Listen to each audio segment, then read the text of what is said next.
السلام علیکم. ویسے میرا سوال نماز سفر کے تعلق سے ہے. کیسے میں نماز ملا سکتا اور کب قصر ہوں گی؟ اور آپ کا ایک اس کا تہجد اور وطر کا بیان دے گئے تھے، تو اس میں بتائے تھے کہ آپ صلی اللہ علیہ وسلم سے 9 رکعت تک وطر ثابت ہے. تو ایک حدیث بھی ایسی آتی ہے کہ صلی اللہ علیہ وسلم رات کی نماز 11 رکعت سے زیادہ نہیں پڑھتے تھے. اس کے کیا بتاتے ہیں؟ پہلا آپ کا سوال کیا تھا؟ پہلے نماز ملانے کی اور قصر کے سفر کے اور جیسا اپن کہیں اندر ہے کہیں جا نہیں سکتے مسجد کے، تو ملا لیں کیسے؟ نماز ملانا، دو نمازوں کو ملا کر پڑھنا.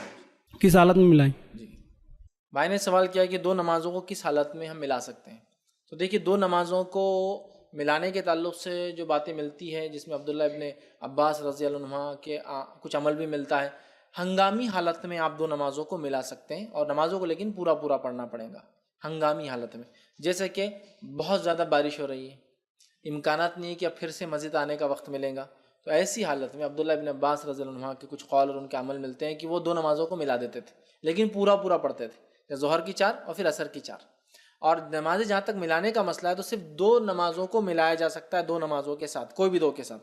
فجر کے وقت میں ہوں گی، ظہر عصر کو ملایا جا سکتا ہے سفر میں بھی یا ہنگامی حالت میں بھی، اور مغرب عشاء کو ملایا جا سکتا ہے سفر میں بھی ہنگامی حالت میں بھی. لیکن آپ عصر اور مغرب کو نہیں ملا سکتے. ٹھیک، یہ دو تو مطلب ٹوٹل 5 وقت کی نمازوں کو سفر میں یا ہنگامی حالت میں 3 وقت میں تبدیل کیا جا سکتا ہے. فجر کے ٹائم پہ ظہر عصر ایک ساتھ اور مغرب عشاء ایک ساتھ، یاد رکھیں. ٹھیک ہے، تو ہنگامی حالت میں آپ دو نمازوں کو ملا سکتے ہیں، یا پھر ایسے حالت کے وقت دو نمازوں میں کم ہوں تو تب بھی آپ دو نمازوں کو ملا سکتے ہیں. جیسا ایک مثال دیتا ہوں، اٹلی وغیرہ کے اندر، روم کے اندر، حال ہی کے اندر ابھی جو آج کل ہوتا ہے، مغرب کا وقت جب گرمیوں کے دن ہوتے ہیں نا تو 9:15 بجے ہوتا ہے.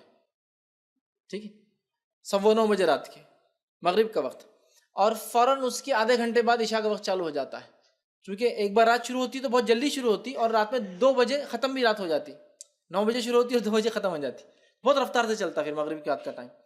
تو اب ایک آدمی اپنی کار ڈرائیو کر کے 20 10 کلومیٹر نامینل اتنا ٹریول کرتے ہیں لوگ. جب آتے ہیں اب گھر جا کے عشاء کے لیے تھوڑی آ سکتے ہو، تو وہ کیا کرتے ہیں، اذان ہوتی ہے، مغرب کھڑی ہوتی ہے، مغرب کا سلام پھرے لوگ وہیں بیٹھتے ہیں، دوسری اذان ہوتی ہے چونکہ عشاء کو چالو ہو جاتا ہے، پھر پڑھ لی جاتی ہے. تو یہاں بھی ملا رہے ہیں لیکن اپنے اپنے وقتوں میں مل رہی نمازیں.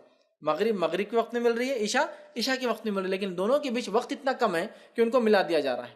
اب جیسا مثال کے طور پہ کینیڈا وغیرہ کے اندر رمضان گزرے ابھی، اور یورپ کے اور بھی کنٹریز کے اندر ہوا کہ 4 گھنٹے کی رات ملی ان کو. انگلینڈ میں 5 گھنٹے کی ملی لوگوں کو.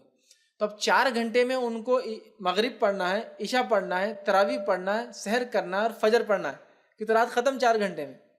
کتنے کام کرنا ہے ان کو؟ تو سب چیزیں ایک کے بعد ایک ہو رہی. مغرب ہو رہی، وہیں بیٹھے، عشاء شروع ہو گئی، وہیں کھانا ہوا. لوگ ٹفن وفن سب مسجد میں لے جاتے تھے. مغرب ہوئی، مطلب انہوں نے افطار کیا، فوراً عشاء کے لیے کھڑے، عشاء ہوئی، تراویح ہوئی، وہیں سحر ہوئی، فجر ہوئی، اور گھر پہ آ گئے. 4 گھنٹے میں سب مکمل. اور کچھ جگہ تو 3 ہی گھنٹے ملے، ناروے وغیرہ میں 3 گھنٹے میں سب کچھ، مطلب روزہ 21 گھنٹے کا رہا. سمجھ رہے آپ؟ تو تب تو کیا ہوگا، ہنگامی حالت نہیں، یہ اپنے اپنے وقتوں میں، لیکن اتنا کم وقت ہے کہ سب مل جا رہے ایک دوسرے سے. یہ مطلب مغرب، عشاء اور فجر سبھی ایک کے بعد ایک ہو جا رہے ہیں. تو ہنگامی حالت میں ہم ملا سکتے ہیں. سفر کی حالت میں نمازوں کو ملایا بھی جا سکتا ہے. فجر کے وقت میں ظہر عصر ایک ساتھ، مغرب اور عشاء ایک ساتھ. ظہر اور عصر دونوں میں سے کسی بھی ایک وقت میں دونوں پڑھی جا سکتی ہے، مطلب ظہر میں عصر بھی، یا پھر عصر کا وقت شروع ہونے کے بعد پہلے ظہر پھر عصر. اور مغرب اور عشاء کو دونوں کو کسی بھی وقت پڑھا جا سکتا ہے، مغرب کے بعد عشاء، یا پھر عشاء کے وقت میں پہلے مغرب پھر عشاء، یہ کیا جا سکتا ہے. اور جمع کے ساتھ ساتھ یہ دونوں نمازوں کو قصر بھی کیا جا سکتا ہے سفر میں. قصر مطلب ان کے تعداد کے اعتبار سے آدھا کر دینا. صرف 4 رکعت والی نمازوں کو، 2 رکعت والی فجر 2 ہی رہیں گی، 3 رکعت والی مغرب 3 ہی رہیں گی، لیکن ظہر 4 کی 2 ہو جائیں گی، عصر 4 کی 2 ہو جائیں گی، اور عشاء 4 کی 2 ہو جائیں گی. مطلب 4 رکعت والی نماز 2 ہو جاتی ہے، 3 رکعتیں جیسے کی ویسی رہتی ہے.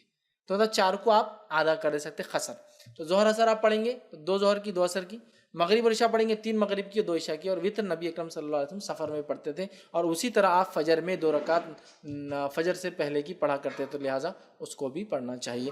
تو قصر اور جمع آپ ہنگامی حالت میں جمع کر سکتے ہیں، قصر آپ سفر میں کر سکتے ہیں. ٹھیک ہے، اور سفر میں آپ قصر جمع دونوں کر سکتے ہیں. ہنگامی حالت میں جب آپ دونوں کو جمع کریں گے تو پوری پڑھیں گے، قصر نہیں.